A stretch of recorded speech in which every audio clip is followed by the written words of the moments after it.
Bismillahirrahmanirrahim. Assalamualaikum warahmatullahi wabarakatuh. Apa kabar semuanya? Kembali lagi bersama saya Anissa Rahayu sebagai guru pengampu bahasa Indonesia di SMA IT Tunas Harapan Ilahi. Kali ini saya akan memberikan informasi mengenai makna tersirat dalam cerita rakyat. Oke, baik teman-teman. Sebelumnya, saya akan menjelaskan terlebih dahulu apa itu cerita rakyat dan dari mana sumbernya. Nah, teman-teman, di sini saya sudah membuat mind mapping sederhana mengenai karya sastra. Teman-teman, sesungguhnya cerita rakyat itu bersumber dari karya sastra. Karya sastra itu bermakna tulisan yang indah, yang memiliki tujuan untuk mendidik dan juga menghibur. Kemudian karya sastra dibagi menjadi 3. Yang pertama ada karya sastra berbentuk puisi. Kemudian karya sastra dalam bentuk prosa dan karya sastra dalam bentuk drama. Ketiganya memiliki makna tulisan yang indah dan juga memiliki tujuan untuk mendidik dan juga menghibur. Namun ketiganya memiliki cara penulisan yang berbeda. Cara penulisan yang pertama, untuk puisi kita tahu bahwa puisi ditulis dalam bentuk bait. Dan sedangkan prosa ditulis dalam bentuk paragraf. Yang terakhir, untuk drama ditulis dalam bentuk dialog. Ketiga bentuk karya sastra ini harus memiliki unsur intrinsik dan unsur ekstrinsik. Unsur intrinsik adalah unsur yang membangun karya sastra dari dalam karya sastra itu sendiri. Jadi kita bisa menemukan unsur intrinsik setelah kita membaca atau menonton sebuah karya sastra yang kita nikmati. Sedangkan unsur ekstrinsik adalah karya sastra yang membangun karya tersebut dari luar karya sastra itu sendiri. Baik teman-teman, tadi kan kita sudah mengetahui kalau unsur pendukung karya sastra itu terbagi menjadi 2. Ada unsur intrinsik yang membangun karya sastra dari dalam karya sastra, dan yang kedua ada unsur ekstrinsik yang membangun karya sastra dari luar karya sastra. Nah, sekarang kita akan mencari tahu apa saja sih unsur yang terkandung dalam unsur intrinsik. Yang pertama, unsur intrinsik itu ada tema, alur, latar, tokoh, penokohan, sudut pandang, gaya bahasa, dan juga ada amanat. Unsur intrinsik itu dibagi menjadi 8 ya teman-teman. Jadi jangan sampai keliru. Kita harus ingat selalu kalau unsur intrinsik itu ada 8. Oke, baik, kita kupas satu-satu ya. Untuk tema. Tema itu adalah ide pokok atau gagasan yang terkandung di dalam sebuah karya sastra. Karya sastranya boleh dalam bentuk apa saja ya, boleh puisi, boleh prosa ataupun drama. Jadi tema itu merupakan gagasan yang terkandung di dalam sebuah cerita. Misalnya teman-teman sedang membaca sebuah cerita rakyat dengan judul Malin Kundang. Malin Kundang itu adalah judul, sedangkan tema biasanya kita akan menentukan bahwa tema yang terkandung di dalam cerita tersebut adalah tentang anak durhaka. Jadi teman-teman bisa membedakan ya sekarang yang mana tema dan yang mana judul. Oke, selain Malin Kundang kita ngambil contoh yang lain. Misalnya cerita tentang si kancil yang mencuri timun. Judulnya adalah Kancil Mencuri Timun, sedangkan temanya adalah mengenai kejujuran. Nah, itu merupakan tema. Jadi jangan sampai terkecoh lagi yang mana tema dan yang mana judul. Oke, yang selanjutnya ada alur ya teman-teman. Alur itu dibagi menjadi 3. Ada alur maju, alur mundur, dan juga alur campuran. Kalau alur maju itu diawali dengan perkenalan, kemudian konflik, sampai akhirnya selesai. Sedangkan alur mundur itu kebalikannya. Biasanya kita akan menemukan dulu sebuah resolusi sampai akhirnya cerita tersebut kembali kepada awal. Sedangkan campuran biasanya kita akan lihat di novel-novel yang ceritanya atau novelnya itu bentuknya tebal. Biasanya alurnya akan campuran karena memang yang disampaikan oleh penulis itu campur aduk. Kadang kita kembali di awal atau kita sedang menikmati ternyata tiba-tiba kita ada di akhir, tapi balik lagi ke awal. Itu ada alur campuran.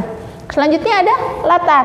Latar dibagi menjadi 3. Ada latar tempat, latar waktu, dan latar suasana. Latar tempat itu misalnya di dalam cerita yang sedang kita lihat, latarnya itu ada sekolah, rumah sakit, kemudian pasar, kantin, dan lain sebagainya. Sedangkan latar waktu biasanya ditentukan dengan pagi, siang, sore, ataupun malam. Atau kalau teman-teman lebih teliti, biasanya kita juga bisa menentukan latar waktu dengan penanda jam. Misalnya pukul 7 pagi, pukul 5 sore, dan lain sebagainya. Atau teman-teman masuk ke latar yang ketiga, yaitu latar suasana. Latar suasana itu biasanya diciptakan oleh tokoh. Biasanya suasana tegang, menyenangkan, sedih, dan lain sebagainya. Kemudian yang terakhir ada tokoh. Tokoh itu terbatas pada nama-nama ya teman-teman. Misalnya si bulan, nama tokohnya misalnya si bulan, si bintang, kemudian Raup, Yasmin, dan lain sebagainya. Kemudian kita masuk ke dalam penokohan. Penokohan ini sama dengan watak ya teman-teman. Ada misalnya tokoh Yasmin, tokohnya baik hati, rajin, dermawan, dan lain sebagainya. Nah, kalau penokohan itu juga bisa kita kelompokkan menjadi dua. Ada antagonis dan juga ada protagonis. Kalau antagonis itu tokoh yang baik-baik gitu. Misalnya yang tadi saya contohkan Yasmin ya. Kalau tokoh antagonis itu kebalikannya. Biasanya tokoh-tokoh yang bersifat jahat atau yang memberikan konflik di dalam sebuah cerita.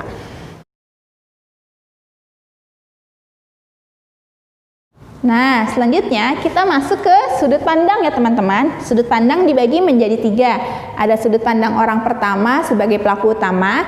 Biasanya di dalam cerita yang sedang kita baca atau tonton, dia menggunakan aku atau menyebut namanya sendiri. Dan dia sebagai pelaku utama. Maksudnya dia yang mengalami hal tersebut. Si aku mengalami hal di dalam sebuah karya sastra yang sedang kita baca. Ada juga orang pertama pelaku sampingan.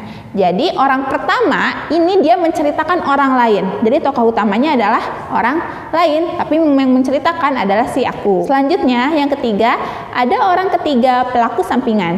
Dia menyebutkan tokoh dengan kata dia atau menyebutkan nama tokoh, misalnya si fulan atau si fulanah, dan orang ketiga ini menceritakan kehidupan tentang tokoh yang sedang dia ceritakan.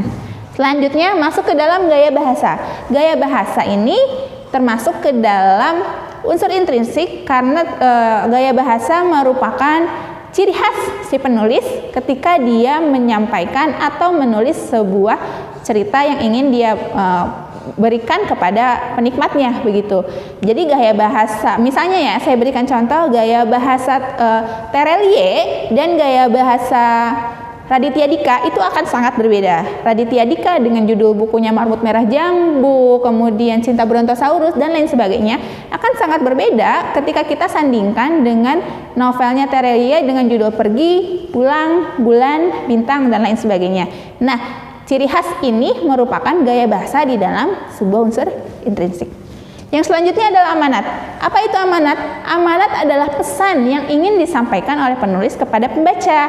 Amanat ini bisa banyak. Ada amanat tentang moral, amanat tentang sosial, dan lain sebagainya. Kemudian setelah membahas tentang unsur intrinsik, kita lanjut ke unsur ekstrinsik.